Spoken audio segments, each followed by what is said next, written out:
Seat जरूरी होती है।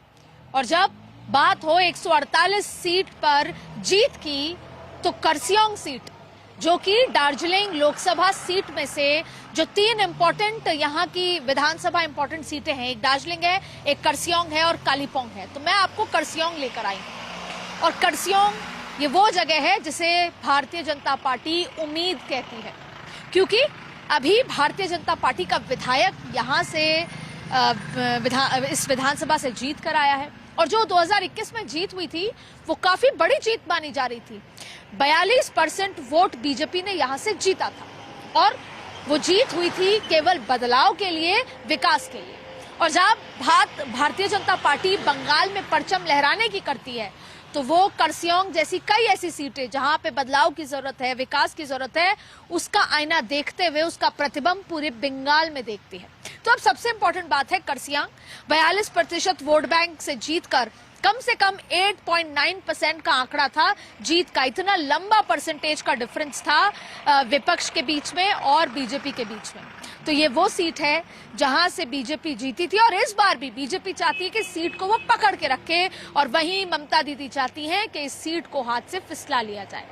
तो भारतीय जनता पार्टी के गढ़ में मौजूद है और ये जो परिवर्तन की राह है, बीजेपी चाहती है कि वो बंगाल तक लेकर जाए, क्योंकि 294 सीट्स की जो ये पूरा विधानसभा है उसमें से 148 सीटें जीत कर आनी है। और भारतीय जनता पार्टी इस नॉर्थ बंगाल में कम से कम 40 सीटें जब जीत पाएगी, तभी जाकर वो बंगाल पे राज कर पाएगी। कुर्सियांग पश्चिम बंगाल के दार्जिलिंग जिले का वो हिस्सा जो न सिर्फ अपनी खूबसूरती बल्कि अपनी सियासी अहमियत के लिए भी जाना जाता है।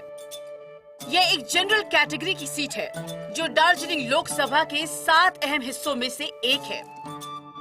कुर्सियांग म्युनिसिपैलिटी से लेकर मिरिक, रंगली और रंगलियों तक फैला ये इलाका 1991 से अब तक 17 विधानसभा चुनाव का गवाह रहा है। यहाँ की सियासत ने कई रंग देखे हैं, क्षेत्रीय दलों के उभार से लेकर राष्ट्रीय पार्टियों के दबदबे तक।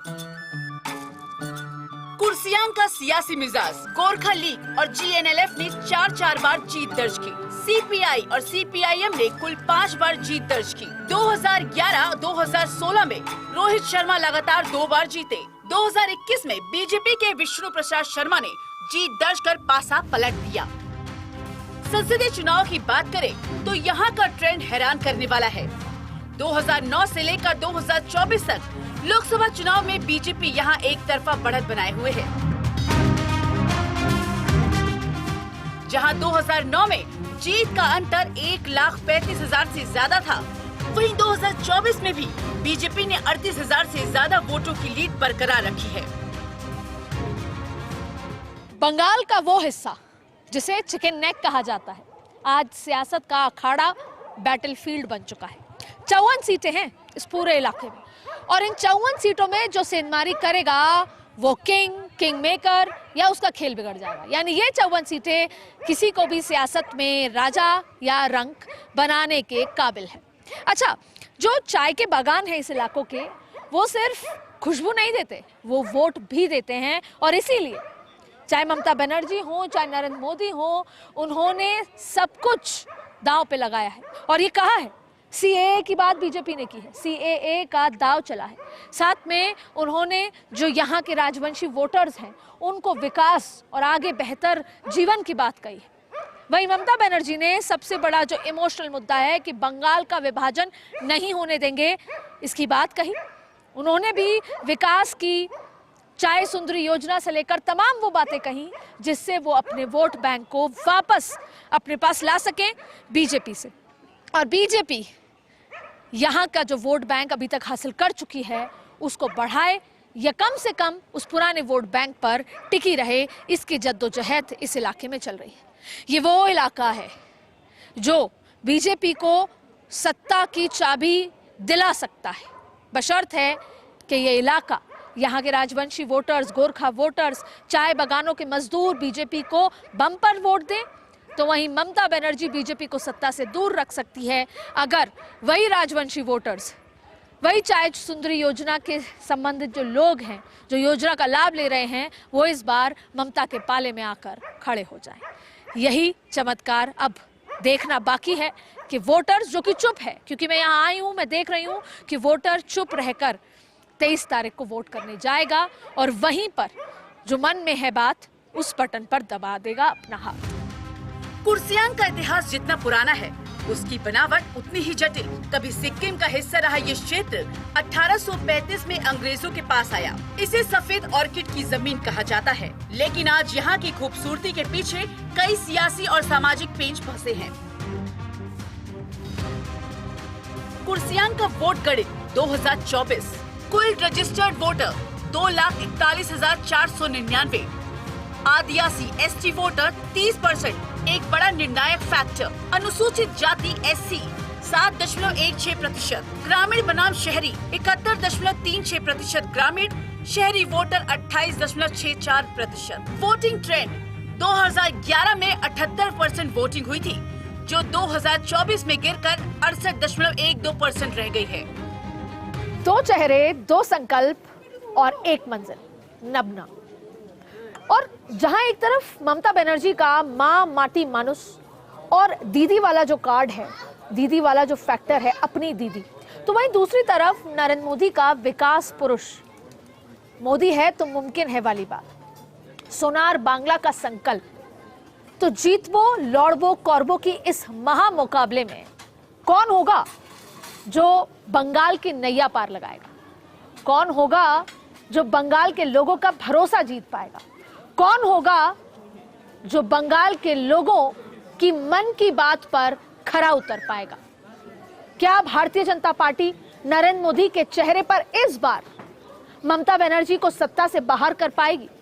और क्या ममता बनर्जी नरेंद्र मोदी के इस तिलिस्म के साथ अपनी कुर्सी बचा पाएंगी? यही है पूरा खेल। अर्थव्यवस्था की बात करें तो चाय के बागान यहाँ की रीढ़ है। मकाई बारी और कैसलटन जैसे नामी बागान हजारों परिवार का पेट पालते हैं। लेकिन विडंबना देखिए, पर्यटन और चाय के इस हब में आम आदमी आज भी बुनियादी सुविधाओं के लिए तरस रहा है। जब हम कभी बतौर टूरिस्ट दार्जिलिंग आते हैं तो कितना खूबसूरत ये नज़ारा दिखता है ना, जो हंसते मुस्कुराते चेहरे दिखते हैं। यहाँ के जो लोग हैं वो कितने शिद्दत से हमको सर्व करते हैं टूरिज्म के नाम पर। लेकिन आज जब बतौर पत्रकार मैं यहाँ पर पहुँची तो मैंने उन हंसते मुस्कुराते चेहरों के पीछे का दर्द समझा। वो दर्द जब वो कहते हैं कि पिछले 50 सालों से कुछ नहीं बदला, जब वो कहते हैं कि आज़ादी के समय केवल 50 लाख की आबादी थी और आज आबादी 5 गुना बढ़ गई है, लेकिन कुछ और नहीं बदला, जब वो अपनी आमदनी की बात करते हैं। और सबसे बड़ी बात, ममता बनर्जी ने कहा, और ये सारी बातें यहाँ के लोकल लोगों ने, और वो ऑन रिकॉर्ड बात करने से डरते हैं इसलिए ऑफ रिकॉर्ड ऐसी सारी बातें बताई। उन्होंने कहा कि ममता बनर्जी ने कहा कि हम दार्जिलिंग को स्विट्जरलैंड बना देंगे और कलकत्ता को लंदन। नम आंखों से उन्होंने ये कहा कि स्विट्जरलैंड तो छोड़िए, दार्जिलिंग को दार्जिलिंग जैसी इज्जत तो दे दीजिए। वजह यह है कि यहाँ पर ममता बनर्जी का दौरा होने वाला है तो गड्ढे सड़कों पे भर दिए जाते हैं, वरना सड़कें सखड़ी होती जा रही हैं, दुकानों का अतिक्रमण हो रहा है और यहाँ की म्यूनिसिपैलिटी जो कागज पे नकली सिग्नेचर करके उनको इस बात के लिए अनुमति दे देती है। तो बात करप्शन की है, बात कोई बदलाव की नहीं है, बात विकास की नहीं है। टूरिज्म का पहाड़ों की रानी कहलाए जाने वाले दार्जिलिंग में आज जो यहाँ के लोग हैं वो बहुत त्रस्त हैं और शायद परिवर्तन की उम्मीद कर रहे हैं, लेकिन मुंह बंद करके। साथ में ये भी है कि बहुत लंबे समय से यहाँ पे बीजेपी के सांसद रहे, लेकिन बदलाव उन्होंने नहीं किया। लेकिन बस ये उम्मीद कि अगर बीजेपी सत्ता में आएगी यानी सरकार बनाएगी तो शायद कोई परिवर्तन हो पाए। ऐसे में दार्जिलिंग के लोगों की ट्रैफिक का इशू मेजर इशू है, कोई बदलाव नहीं है, कोई सुविधा नहीं है। ये तमाम इश्यूज़ के लिए यहाँ पर रोजी रोटी केवल टूरिज्म पे और चाय बागान पे टिकी रहती है और विकास का नाम और निशान अभी दार्जिलिंग तक नहीं पहुँचा। आप पहुँचे, हम पहुँचे, पूरा देश टूरिज्म के नाम पे तो पहुँच जाता है, लेकिन यहाँ के लोगों का विकास यहाँ की सरकार की चिंता की लिस्ट में, बातों की लिस्ट में नहीं है। केवल बातें ये हैं कि दार्जिलिंग को स्विट्जरलैंड बना दिया जाएगा, लेकिन सच्चाई कुछ और है। आंकड़ों के लिहाज से कुर्सियांग में बीजेपी आज भी सबसे मजबूत दावेदार है। नेपाली भाषा वोटरों का झुकाव अब तक तृणमूल की तरफ उस तरह नहीं हुआ है।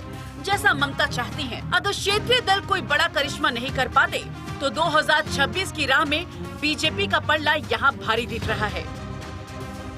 बंगाल के सत्ता की चाबी इस बार कलकत्ता के हावड़ा ब्रिज से नहीं, सिलीगुड़ी के महानंदा ब्रिज से होकर गुजरती है। और इस बार नॉर्थ बंगाल में बीजेपी ने अपना पुराना प्रदर्शन अगर दोहरा दिया तो दीदी के लिए ये राह बिल्कुल आसान नहीं होगी। और अगर दीदी ने यहां पर सेंधमारी कर दी तो 2026 की जो तस्वीर है वो बिल्कुल अलग होने वाली है, जिसकी आवाज देश की राजनीति तक भी गूंज सकती है। चुनाव के वक्त नॉर्थ बंगाल की राजनीति सिर्फ पार्टियों की नहीं बल्कि यहाँ की जातियों और उसकी पहचान की राजनीति भी सबसे अहम हो जाती है। जो ये नॉर्थ बंगाल की राजनीति है वो सिर्फ पार्टियों की नहीं, समाज की भी राजनीति है, जातियों की। जैसे दो निर्णायक जातियां, राजवंशी और मतवा समाज, जो बहुत निर्णायक अपनी भूमिका निभाते हैं यहाँ पर, जिसमें सीसीए वर्सेस पहचान की राजनीति है। फिर दूसरा अगर बात करें तो गोरखा और आदिवासी की अगर बात करें, गोरखालैंड एक बहुत बड़ा मुद्दा है। और चाय की खुशबू और वोटों में तब्दील हो जाना, वो चाय की खुशबू, वहां के बगानों के लोग वोट में तब्दील होते हैं, इसलिए वो बहुत महत्वपूर्ण है। और फिर सबसे बड़ी बात है मुस्लिम समुदाय, जो दिनाजपुर है, मालदा है, ये दो वो इलाके हैं जो बहुत निर्णायक होंगे। लेकिन यहाँ की राजनीति अलग तरीके से, अगर टीएमसी को वोट दिया तो बल्ले बल्ले टीएमसी की, और अगर यही वोट बैंक कांग्रेस और लेफ्ट में स्प्लिट हो जाता है तो बीजेपी को इसका फायदा मिलेगा। कुल मिलाकर यहाँ पर जो समाज जिस तरीके से वोट करेगा उसका जो पैटर्न होगा वो तय करेगा कि पूरे बंगाल पे राज कौन करेगा।